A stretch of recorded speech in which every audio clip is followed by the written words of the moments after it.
Loss অ্যাঞ্জেলেসে ভয়াবহ দাবানল ছড়িয়ে পড়ায় ইতালির সফর বাতিল করেছেন যুক্তরাষ্ট্রের প্রেসিডেন্ট জো বাইডেন।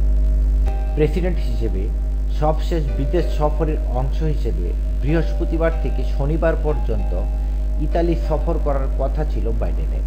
হোয়াইট হাউসের প্রেস সেক্রেটারি কারিন জিন-পিয়ের এক বিবৃতিতে এ তথ্য জানানো হয়েছে। জানা যায়, রোমে পোপ ফ্রান্সিসের সাথে সাক্ষাৎ করার কথা ছিল বাইডেনের।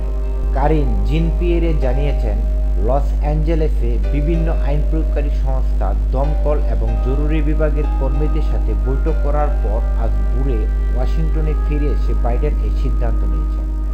এদিকে লস অ্যাঞ্জেলেসে দ্রুত ছড়িয়ে পড়তে থাকা দাবানল ইতিমধ্যে নিয়ন্ত্রণের বাইরে চলে গেছে। দাবানলে পুড়ে গেছে বিস্তীর্ণ এলাকা। কাতার ভিত্তিক সংবাদ মাধ্যম আল জাজিরার প্রতিবেদনে বলা হয়েছে, এখন পর্যন্ত 5 জনের প্রাণহানির খবর পাওয়া গেছে। পুড়ে গেছে 1000-এর বেশি বাড়ি।